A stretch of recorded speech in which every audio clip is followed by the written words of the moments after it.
Hi, ഏവർക്കും സ്വാഗതം. ഞാൻ ബ്ലാക്ക്. നമ്മളിന്ന് പ്രധാനമന്ത്രിയുടെ മാതൃവന്ദന യോജന എന്നൊരു സ്കീമിനെ പറ്റിയാണ് നമ്മൾ നോക്കാൻ പോകുന്നത്. ഈ സ്കീം പ്രകാരം സാധാരണ ഒരു വീട്ടമ്മയ്ക്ക് അല്ലെങ്കിൽ ഗർഭിണിയായ ഒരു സ്ത്രീക്ക് അല്ലെങ്കിൽ പ്രസവിച്ച ഒരു സ്ത്രീക്ക് ലഭിക്കുന്ന ഒരു ആനുകൂല്യത്തെ കുറിച്ചാണ് ഈ സ്കീമിലൂടെ നമ്മൾ സംസാരിക്കാൻ പോകുന്നത്. അതായത് ഈ സ്കീം പ്രകാരം ഒരു സ്ത്രീ ഗർഭിണിയാവുന്നത് മുതൽ പ്രസവ ശുശ്രൂഷ വരെയുള്ള കാര്യങ്ങൾക്കിടയിൽ ലഭിക്കുന്ന ചില ആനുകൂല്യങ്ങളാണ് നമ്മളിവിടെ ചർച്ച ചെയ്യുന്നത്. അതായത് പ്രധാനമന്ത്രി മാതൃവന്ദന യോജന പ്രകാരം ഒരു സ്ത്രീ ഗർഭിണിയായി കഴിഞ്ഞ് പ്രസവം കഴിഞ്ഞ് സ്റ്റൈഫൻഡ് അടക്കം കളക്ട് ചെയ്യുമ്പോൾ ആ സ്ത്രീക്ക് 11,000 രൂപയാണ് ഗവൺമെന്റിന്റെ ഭാഗത്ത് നിന്ന് ലഭിക്കുന്നത്. അതായത് ആദ്യത്തെ പ്രസവാനുകൂല്യം എന്ന നിലയ്ക്ക് 5,000 രൂപയും അതേപോലെ തന്നെ ജനനി സുരക്ഷാ യോജനയുടെ ഭാഗമായി ഒരു 6,000 രൂപയും ലഭിക്കുന്നു. ഇങ്ങനെ 11,000 രൂപയാണ് ആദ്യത്തെ പ്രസവം പൂർത്തിയാക്കുന്ന സമയത്ത് ഒരു സ്ത്രീക്ക് ലഭിക്കുന്നത്. അതുപോലെ തന്നെ ആ സ്ത്രീ രണ്ടാമതൊരു പ്രസവത്തിന് രണ്ടാമത്തെ പ്രസവത്തിൽ ആ സ്ത്രീക്ക് ജനിക്കുന്നത് ഒരു പെൺകുഞ്ഞാണെന്നുണ്ടെങ്കിൽ അതിന് 6,000 രൂപ വീണ്ടും ലഭിക്കുന്നതാണ്. ഇതാണ് ഈ സ്കീമിലൂടെ വ്യക്തമാക്കുന്നത്. സാധാരണ ജീവിതം നയിക്കുന്ന സ്ത്രീകൾക്ക് ഇതൊരു വലിയ സഹായമായിരിക്കുമെന്ന് പ്രതീക്ഷിക്കുന്നു. ഇതിന്റെ ആനുകൂല്യങ്ങൾ എങ്ങനെയാണ് ലഭിക്കുക എന്ന് നോക്കിക്കഴിഞ്ഞു കഴിഞ്ഞാൽ, ആദ്യ ഗഡു എന്ന് പറയുന്നത് ഒരു സ്ത്രീ ഗർഭിണിയാണെന്നറിഞ്ഞ് 6 മാസത്തിനുള്ളിൽ അംഗനവാടിയിൽ ഈ കാര്യം രജിസ്റ്റർ ചെയ്യുന്ന സമയത്ത് 3,000 രൂപ ഡയറക്ട് ട്രാൻസ്ഫർ വഴി ഗർഭിണിയായ സ്ത്രീയുടെ അക്കൗണ്ടിലേക്ക് ലഭിക്കുന്നതാണ്. രണ്ടാമത്തെ ഗഡു പ്രസവ ശേഷമാണ് ലഭിക്കുക. 14 ആഴ്ചയാണ് അതിന്റെ കാലയളവ് പറഞ്ഞിരിക്കുന്നത്. അത് കഴിഞ്ഞു കഴിഞ്ഞാൽ മൂന്നാമത് പറഞ്ഞിരിക്കുന്നത്, അതായത് ആദ്യത്തെ 5,000വും പിന്നീട് ലഭിക്കുന്ന ജനനി സുരക്ഷാ യോജനയുടെ ഭാഗമായി ലഭിക്കുന്ന 6,000വും കഴിഞ്ഞതിന് ശേഷം രണ്ടാമത്തെ പ്രസവത്തിൽ ലഭിക്കുന്ന 6,000 രൂപയെ കുറിച്ചാണ് ഇവിടെ പറയുന്നത്. ഈ 6,000 രൂപ രണ്ടാമത്തെ പ്രസവം കഴിഞ്ഞ് കുഞ്ഞിന് നൽകേണ്ട എല്ലാ വാക്സിനുകളും 14 ആഴ്ചയ്ക്കുള്ളിൽ നൽകി തീർത്തതിന് ശേഷമാണ് ഈ 6,000 രൂപ ഡയറക്ട് ട്രാൻസ്ഫർ വഴി അക്കൗണ്ടിലേക്ക് ലഭിക്കുക.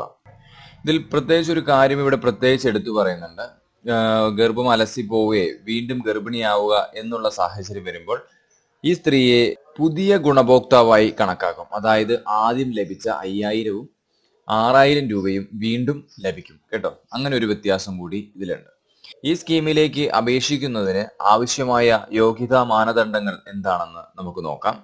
അപേക്ഷകന് കുറഞ്ഞത് 19 വയസ്സ് പ്രായമുള്ളവരും ഗർഭിണികളും ആയിരിക്കണം.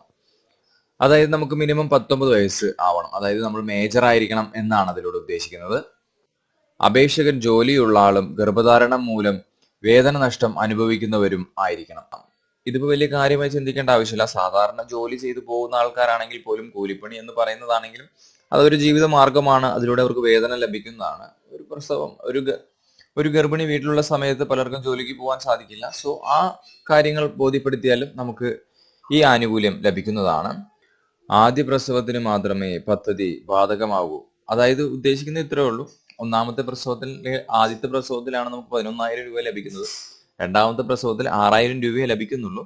അതുകൊണ്ടാണ് ആദ്യത്തെ പ്രസവമാണ് ബാധകമാവുക എന്ന് മെൻഷൻ ചെയ്തിരിക്കുന്നത്. യോഗ്യരായ ഗുണഭോക്താവിന് PMVY സ്കീമിന് കീഴിലുള്ള ആനുകൂല്യത്തിനു കൂടി ജനിച്ച് 270 ദിവസത്തിനുള്ളിൽ അപേക്ഷിക്കാം. ഇതിന്റെ വിശദ വിവരം അടുത്ത വീഡിയോയിലൂടെ നമ്മൾ ചെയ്യുന്നതായിരിക്കും.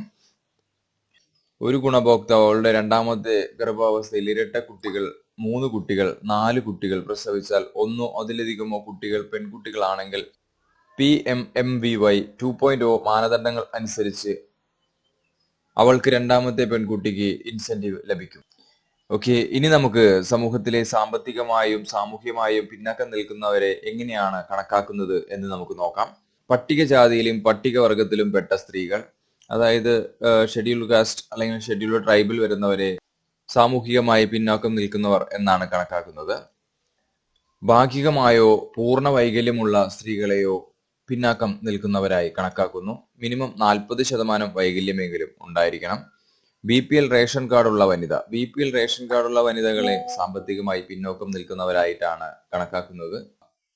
ആയുഷ്മാൻ ഭാരതിന് കീഴിലുള്ള പ്രധാനമന്ത്രി ജൻ ആരോഗ്യ യോജന പ്രകാരമുള്ള സ്ത്രീ ഗുണഭോക്താക്കൾ, അതായത് നമ്മൾ ആയുഷ്മാൻ ഭാരത് കാർഡ് ഉപയോഗിക്കുന്ന ഒരു ഗുണഭോക്താവാണെങ്കിൽ ഈ ശ്രം കാർഡ് കൈവശമുള്ള സ്ത്രീകൾ ഈ ശ്രം കാർഡ് എങ്ങനെയാണ് രജിസ്റ്റർ ചെയ്യേണ്ടതെന്നുള്ള ഡീറ്റെയിൽസ് ഒക്കെ നമ്മൾ ചാനലിൽ കൊടുത്തിട്ടുണ്ട്. ചാനലിൽ കയറി ചെക്ക് ചെയ്ത് കഴിഞ്ഞാൽ നിങ്ങൾക്ക് അത് രജിസ്റ്റർ ചെയ്ത് കാർഡ് എടുത്തു വെക്കാവുന്നതാണ്. കിസാൻ സമ്മാൻ നിധിയുടെ ഗുണഭോക്താക്കളായ വനിതാ കർഷകർ, അതായത് കിസാൻ കാർഡ് എങ്ങനെ എടുക്കുക എന്നുള്ളതും നമ്മൾ ചാനലിൽ കൊടുത്തിട്ടുണ്ട്. MGNREGA ജോബ് കാർഡ് കൈവശമുള്ള സ്ത്രീകളെ സാമ്പത്തികമായി പിന്നോക്കം നിൽക്കുന്നവർ എന്നാണ് കണക്കാക്കുന്നത്. അറ്റ കുടുംബ വരുമാനം 8 ലക്ഷത്തിൽ താഴെയുള്ള കുടുംബത്തിന് പിന്നോക്കമുള്ളവരായിട്ടാണ് കണക്കാക്കുന്നത്. ഗർഭിണികളും മുലയൂട്ടുന്നവരും AWW, AWHS, ആശാ വർക്കേഴ്സ് എന്നിവയിൽ വരുന്നവരാണെങ്കിൽ NFSA ആക്ട് 2013 പ്രകാരം റേഷൻ കാർഡ് കൈവശമുള്ള സ്ത്രീകൾ സാമ്പത്തികമായി പിന്നോക്കം നിൽക്കുന്നവരാണ്. കേന്ദ്ര സർക്കാർ നിർദ്ദേശിക്കുന്ന മറ്റേതെങ്കിലും വിഭാഗം, നമുക്ക് ആ സമയത്ത് നമുക്ക് എന്തെങ്കിലും സാമ്പത്തികമായി പിന്നോക്കം നിൽക്കുന്നവരാണെന്ന് തെളിയിക്കാനുള്ള എന്തെങ്കിലും സർട്ടിഫിക്കറ്റ് കയ്യിലുണ്ടെങ്കിൽ അതും അംഗീകരിക്കുന്നതാണ്. സ്കീമിന് കീഴിലുള്ള ആനുകൂല്യങ്ങൾ ലഭിക്കുന്നതിന് ഗുണഭോക്താവിന് ഭർത്താവിന്റെ ആധാർ നിർബന്ധമല്ല.